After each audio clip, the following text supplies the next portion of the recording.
You're too old to have kids anyway. Amanda sneered across the dinner table, her perfectly manicured hand resting on her barely visible baby bump. Don't worry, Mom. I'll give you the grandchildren you deserve. Someone in this family has to continue the Morgan legacy. I gripped my fork tighter, watching my mother-in-law beam at her precious daughter. My name is Catherine Morgan. I'm 38, and for the past 5 years, I've endured endless jabs about my age and childless status from my sister-in-law. Catherine's focused on her career. My mother-in-law Margaret chimed in, her voice dripping with disappointment. Some women just aren't meant to be mothers. I caught my husband David's eye silently pleading for support, but he just shifted uncomfortably in his seat, avoiding confrontation as usual. At 40, he'd always let his younger sister's behavior slide, claiming that's just how Amanda was. Actually, I started, but Amanda cut me off. Oh please, you're practically 40. Your eggs are probably dried up by now. She laughed, looking around the table for approval. Besides, you can barely take care of yourself, let alone a baby. What Amanda didn't know, what none of them knew, was that I had been undergoing fertility treatments for the past year.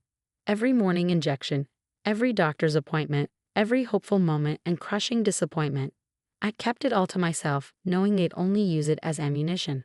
Amanda, honey, her husband Tom warned quietly, but she was on a roll. I mean, really, what kind of mother would you even be?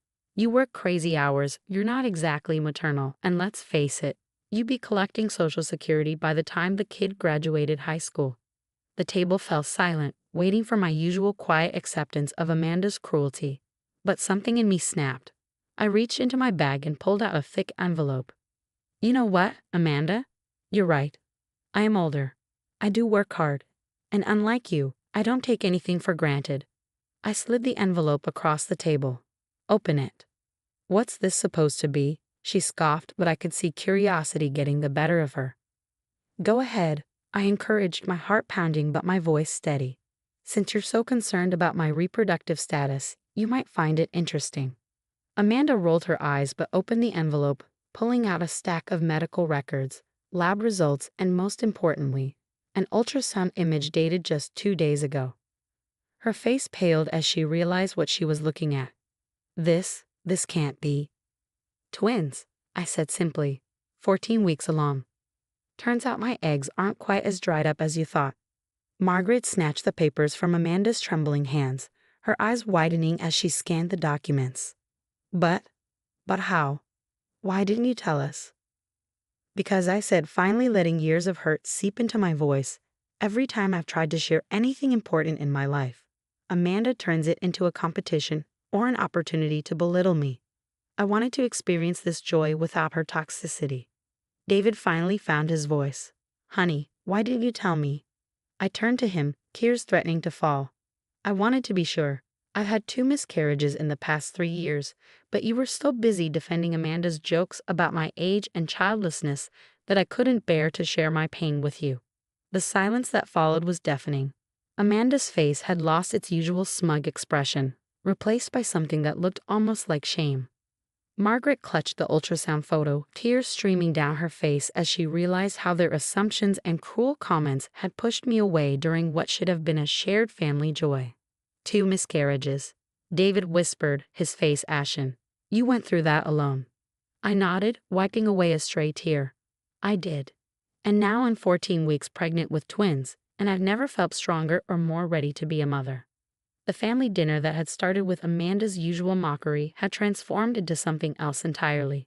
For the first time, they were seeing me, really seeing me, and the strength it had taken to endure their judgment while fighting my own private battles. But this was just the beginning. What they didn't know was that I had more revelations to share, ones that would shake their perfect family dynamic to its core. The week following my pregnancy announcement was chaos. Suddenly, I was the center of attention. But not in the way Amanda had always commanded it.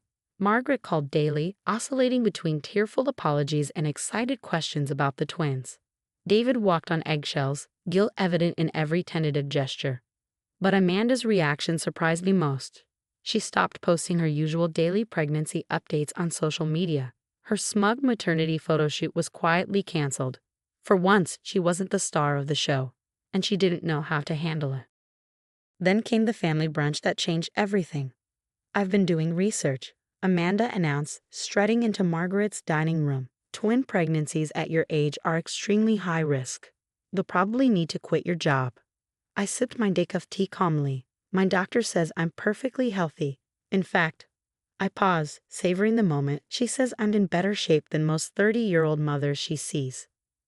Well, I've been reading online forums, Amanda persisted, and you really should consider reducing to a single baby. It's safer. The room fell silent. David's fork clattered against his plate. What did you just say? I asked, my voice deadly quiet. I'm just thinking about what's best for the family, Amanda said, her fake concern transparent. Mom agrees with me, don't you? Margaret shifted uncomfortably. Well, I did read some concerning statistics. That's when I pulled out my second envelope of the week. Funny you should mention statistics, I said, removing several documents.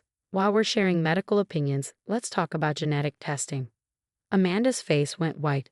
What? You see, when I started my fertility journey, I underwent comprehensive genetic screening. It's standard procedure at my age. I spread the papers on the table. But what's interesting is what they found in our family's medical history. David leaned forward. What do you mean? There's a genetic condition that runs in the Morgan family. It typically affects women, causing high-risk pregnancies after age 35. I looked directly at Amanda. Which is why it's strange that you never mentioned your own genetic testing results. Amanda's hand flew to her stomach protectively. I don't know what you're talking about. The condition requires monthly monitoring, special dietary restrictions, and careful medical supervision. I continued, watching her squirm. All things you've been surprisingly casual about, given your condition. Stop it, Amanda whispered. Unless, I said softly, there's nothing to monitor. The room erupted in confusion. Margaret grabbed the medical documents, her eyes scanning frantically. David stood up, staring at his sister. Amanda, he said slowly, what's going on? Tears started rolling down Amanda's face. I just wanted the attention. I finished for her. The praise, the way everyone doted on you while mocking my childlessness. Except you're not pregnant, are you, Amanda? She broke down completely, mascara streaming down her face. It wasn't supposed to go this far. I just wanted Mom to look at me the way she used to. Margaret collapsed into a chair, the genetic records floating to the floor. You've been lying. All this time. I was going to fake a miscarriage next month, Amanda sobbed. Before it became too obvious, I didn't know Catherine was actually pregnant. I felt no joy in her breakdown, only a deep sadness for the family dynamics that had led us here. Years of favoritism, of allowing Amanda's toxic behavior, had created this mess. I've known for weeks, I said quietly. The genetic testing showed no markers in your blood work because there was no pregnancy to test. I was waiting to see how far you'd take it. David ran his hands through his hair, looking torn between anger and disbelief. Why didn't you expose her sooner? I placed my hand over my growing bump, feeling a flutter of movement. Because I needed everyone to see the truth about who Amanda really is. Not just about this lie, but about all of them. About who she becomes when she's not the center of attention. For the first time in our entire relationship, Amanda looked at me with something other than contempt. It might have been respect, or perhaps just the recognition that I wasn't the pushover she'd always assumed I was. But this revelation wasn't just about exposing Amanda's lie. It was about breaking the cycle of toxicity that had poisoned our family for years. And as I sat there, watching their world reshape itself around this new reality, I knew there was still more they needed to understand. The aftermath of Amanda's fake pregnancy revelation sent shockwaves through the family. Margaret retreated into herself, barely speaking to anyone. David oscillated between anger at his sister and guilt over his years of enabling her behavior. But it was Amanda's next move that truly surprised everyone. 3 days after the brunch confrontation, she showed up at my door. No makeup, no designer clothes, just Amanda, stripped of her usual armor. Can we talk? She asked, her voice small. I let her in, watching as she perched uncertainly on my couch, looking around at the half-finished nursery preparations visible through the open door. I've been seeing a therapist, she blurted out, since yesterday. I needed to understand why I did what I did. I sat across from her, one hand resting protectively on my bump. And she helped me see something I've been running from. Amanda's eyes filled with tears. I've been horrible to you because you represent everything I'm not. Successful, independent, strong. You didn't need anyone's validation to build your life. I stayed quiet, letting her continue. When you married David, I was terrified. You were this accomplished woman who didn't play by our family's rules. You didn't compete for attention or try to please mom. You just were yourself.